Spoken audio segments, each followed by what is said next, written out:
नबूवत कायम रहेगी, ऊपर वाले ने चाहा तो। इमाम हसन साहब ने जो ये रिवाज को शुरू करा है, यह आज जब पूरा दुनिया तीसरे विश्व युद्ध की ओर खड़ी है, तो अगर आप इस जगह आ जाएंगे, रोज़ाए फातमैन में आ जाएंगे, तो आप देना सीखेंगे और जिसने दिया है वही पाया है।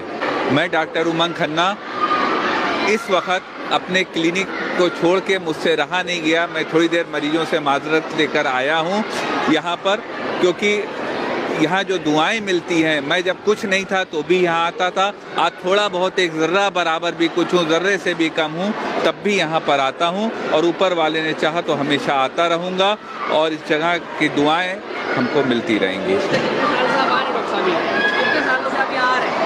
मैं यहाँ विगत 8 सालों से आ रहा हूँ, प्रतिवर्ष यहाँ पर आता हूँ, आज के दिन आता हूँ और यहाँ के लोगों के बीच मुझे अपनापन मिलता है। एक तो मुझे अपनापन खींचता है, दूसरा ये जगह की जो ताकत है यहाँ हमको खींचती है। और मैं यहाँ अजीब सा नज़ारा देखता हूँ कि हर मजहब के लोग यहाँ पर आते हैं। ये जो दस्तरखान लगा है, इसमें हर मजहब के लोगों ने कंट्रीब्यूशन करा है। कोई केक लेके आता है, कोई और पकवान लेके आता है, कुछ लेके आता है। तो तबर्रुक के रूप में यहाँ जो मिलता है वह हर धर्म के लोग आते हैं। मैं भी आता हूँ और हमारे जैसे अनेक लोग आते हैं। और यहाँ पर किसी भी, हमारे साथ डॉक्टर आसिम जैदी साहब हैं, इनका बहुत बड़ा नर्सिंग होम है, सब कुछ है। लेकिन ये जो वक्त होता है यह मुकर्रर है यहाँ आने के लिए, रोज़ाए फातमैन में आने के लिए। और जो इमाम हसन साहब का हम लोग उनके ज़र्रा भी नहीं है, ज़र्रा से भी का जो नैनो पार्टिकल होता है वो भी नहीं है। लेकिन जो है, जो उनके समय हर समय आग जला करती थी, सोच के देखिए उस वक़्त में एक ऐसा घर था जहाँ पे हर समय आग जला करती थी, यानी हर समय खाना पका करता था। और आज भी सिर्फ 3 चीज़ें जो इंसान को जिंदा रखती हैं, वो रोटी, कपड़ा और मकान है। कपड़े के बिना काम चल सकता है, आदमी अपने तन को किसी चीज़ से ढक सकता है, आदि मानव ढकता था।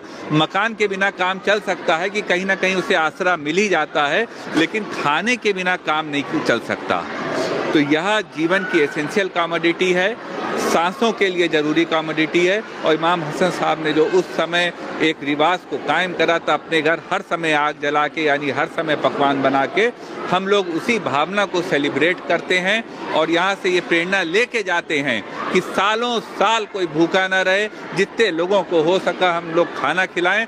5000 रुपए के वो 5 स्टार होटल में 3 लोगों के खाने में मज़ा नहीं है, यकीन मानिए। ये लखनऊ के हम लोग सादतगंज के रोज़ाए फातमैन में बैठे हैं। आप लोग एक बार यहाँ पे अवश्य आइए। ऊपर वाले की दुआ से, यहाँ के बासिंदों की दुआ से आप इस जगह को वैसे भी देखिए, यहाँ की कारीगरी को भी देखिए। और फिर जब यहाँ पे प्रभु का वास हो, ऊपर वाले का वास हो, उनकी लेगेसी यहाँ पर हो, तो उससे बड़ी क्या बात होगी।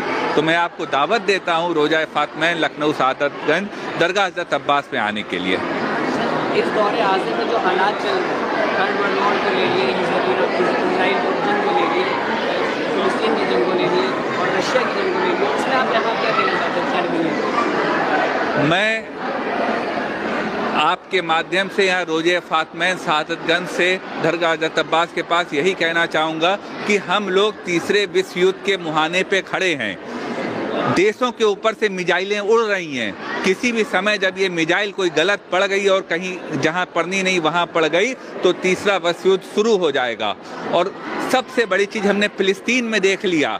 इजराइल के हमले में सबसे बड़ी जो बात हुई है वह भुखमरी हुई है। आज जो है फिलिस्तीन तरस रहा है, उसी की ज़मीन है, अपनी ही ज़मीन पे वो खाने के लिए तरस रहा है, खाना नहीं है। रफा बॉर्डर से इजिप्ट से खाना आ नहीं पा रहा है, 2, 4, 5 ट्रक आ रही हैं जो कि पूरे मुल्क को खाना दिलाने में नाकाफ़ी हैं। तो यहीं से आप समझ जाइए कि हमको अमन कायम करना पड़ेगा और अपने मुल्क में ख़ास तौर से कायम करना पड़ेगा। अभी आने वाले महीने, 1-2 महीने में जो है वह कुछ चीज़ें होंगी जो किसी को अच्छी लगेंगी, किसी को नहीं अच्छी लगेंगी। हमको अमन चैन को कायम रखना है, आपसी अकीदे को कायम रखना है। और आज के दिन के विशेष भोजन, खाना, यूक्रेन का देखिए, रसिया ने हमला करा यूक्रेन, क्योंकि सबसे बड़ा यूरोप को फूड सप्लायर था, वो ख़त्म हो गया। अनाज, आधा अनाज यूरोप का ख़त्म हो गया। तो ऐसे हालात उत्पन्न हो रहे हैं। अभी जो है वो गल्फ ऑफ स्टेट जो इजराइल के पास है, वो ईरान के पास है, उसको बंद कर दिया गया, वहाँ से अब जहाज नहीं आ रहे हैं। तो इस दुनिया का बहुत बुरा हाल होने वाला है अगर हम अब नहीं सुधरे, और अगर इस रोजे से और इस तरह की चीज़ों से हमने प्रेरणा नहीं ली, हम यहाँ से कुछ नहीं सीख पाए, तो निश्चित रूप से तीसरा वर्ल्ड वॉर और भुखमरी की ओर हम लोग होंगे।